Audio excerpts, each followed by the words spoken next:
তেখেতক আজিলৈকে কিয় গ্ৰেপ্তাৰ কৰা হোৱা নাই? অসম আৰক্ষীয়ে তেখেতলোকৰ মানুহক কি বিজেপি দলৰ বিধায়ক হওক বিজেপি দলৰ মানুহক তেখেতসকলক কি গ্ৰেপ্তাৰ নকৰে নেকি? তেখেতক আহোম হল বুলি এনেধৰণৰ কথা ক'ব পাৰিব নেকি? আমি কি আহোম নহয় নেকি? বিজেপি কিছুমান নেতা পালি নেতাই আৰু কালিও আমি শুনিছো যে অকল ময়ূৰ বৰগোহাঁই ডাঙৰীয়া নহয়, বিজেপিৰ যিজন সভাপতি বিতুপন ৰায়দঙীয়া ডাঙৰীয়াই কৈছে যে আমি খাৰু পিন্ধি থকা নাই। তাৰ অৰ্থটো কি? আমি নাগালেণ্ডত এনেকুৱা খবৰ পাইছোঁ, ৰাইজ আপোনালোকে ঘৰকেইটা এৰি দিয়ক। নাজিৰা সমষ্টিৰ বিধায়ক ময়ূৰ বৰগোহাঁই ডাঙৰীয়া যোৱাকালি তেখেতে শিৱসাগৰ সমষ্টিৰ বিধায়ক অখিল দাক উদ্দেশ্যি দুআষাৰমান বক্তব্য ৰাখিছে যে তেখেতে আচলতে অহিংসা নীতিত বিশ্বাসী নহয়, তেখেতে হিংসা নীতিত বিশ্বাসী বুলি তেখেতে এটা বক্তব্য ৰাখিছে।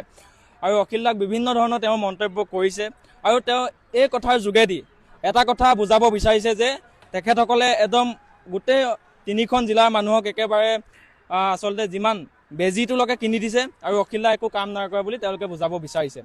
তেওঁলোকৰ সেই কথাবিলাকত আমি সেইবিলাকে প্ৰমাণ পাইছোঁ বা দেখিছোঁ।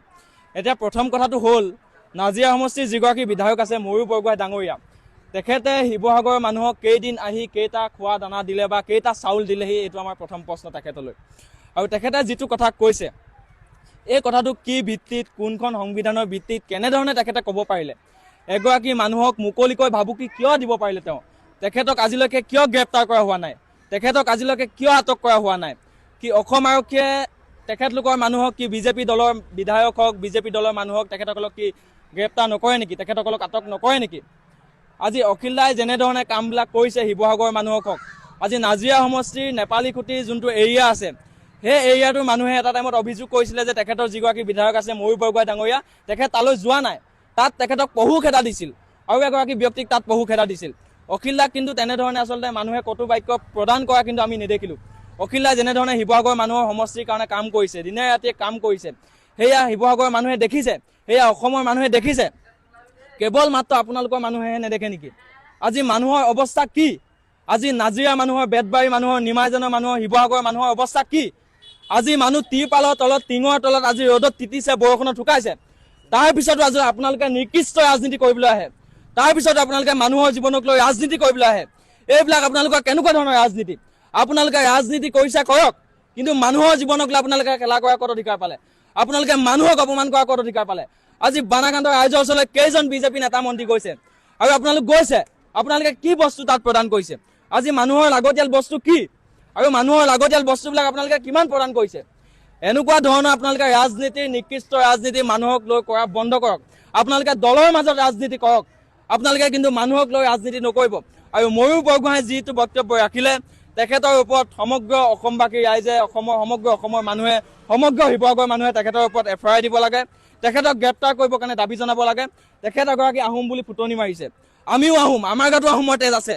আপুনি আহোম হল বুলি কি আপুনি এনেধৰণে ধমকি দিব পাৰিব নেকি? শিৱসাগৰত আপুনি আহোম হল বুলি এনেধৰণৰ কথা ক'ব পাৰিব নেকি? আমি কি আহোম নহয় নেকি? আমি আপোনালোকতকৈ খাতি আহোম, সেই কথাটো আমি স্পষ্ট কৰিছোঁ।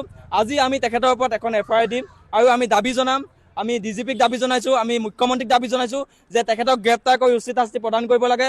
তেখেতে যেনেধৰণে বানাকাণ্ডৰ ৰাইজক অপমান কৰিলে, তেনেকৈ যেনেধৰণে মানুহক আচলতে ভাবুকি দিছে, তেনেকৈ যেনেধৰণে তেওঁ গুণ্ডামি কৰিছে, এই গুণ্ডামি কোনো সহ্য নকৰে। আপোনাৰ এই গুণ্ডামিলৈ কোনো ভয় নকৰে, সেই কথা কিন্তু স্পষ্ট। সেই কথা আমি কিন্তু স্পষ্টভাৱে তেখেতক সকীয়াই দিছোঁ। এইটোতো সেই ঘটনাটোৰ লগত কিবা এটা লিংক আছে, কিবা ক'ব নেকি? আপোনালোকে চাওকচোন, DCয়ে গম পাইছে 2টা বজাত যে আজি বানপানী আহিব, হয়নে নহয়? সেই কথাটো আকৌ আমাৰ গাৰ্জেন মিনিষ্টাৰকো কৈছে, বিমলক।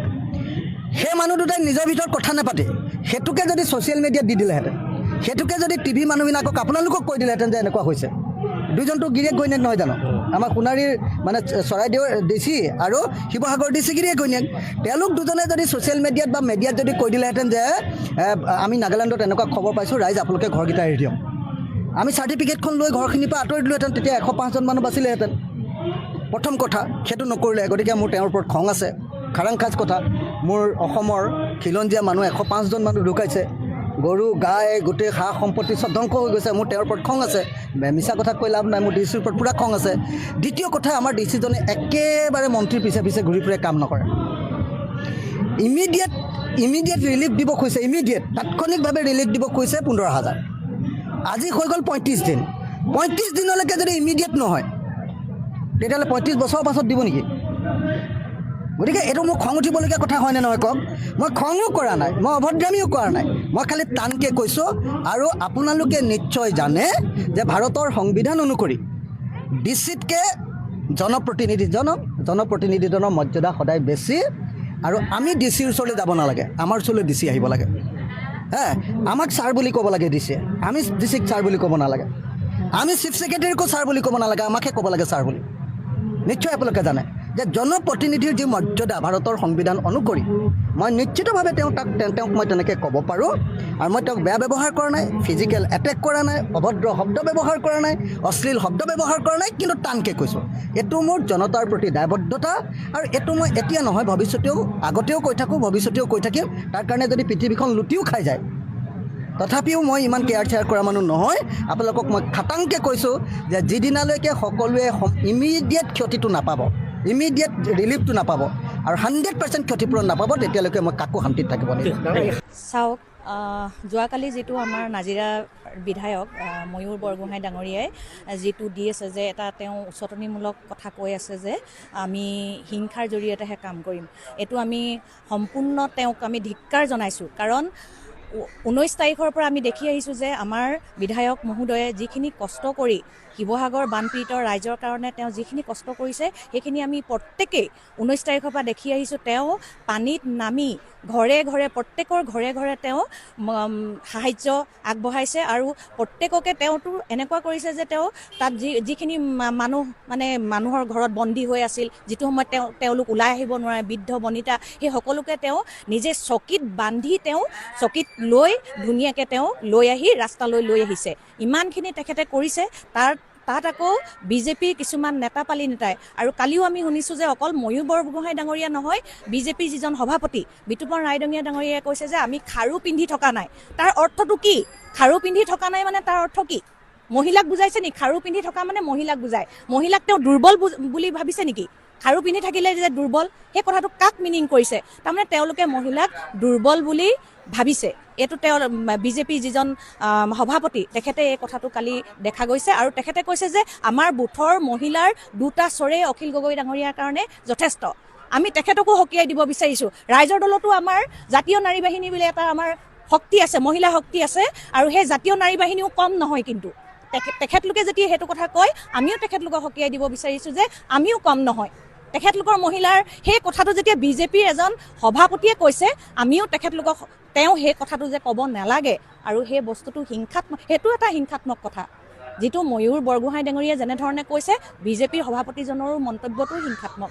গতিকে যাতে আমাৰ শিৱসাগৰৰ যিটো মানে সম্প্ৰীতি, যিটো যি দলৰে নহওক আমি সকলো একেলগে আছোঁ, একেলগে সম্প্ৰীতিয়ে মিলাপ্ৰীতি হৈ আছোঁ।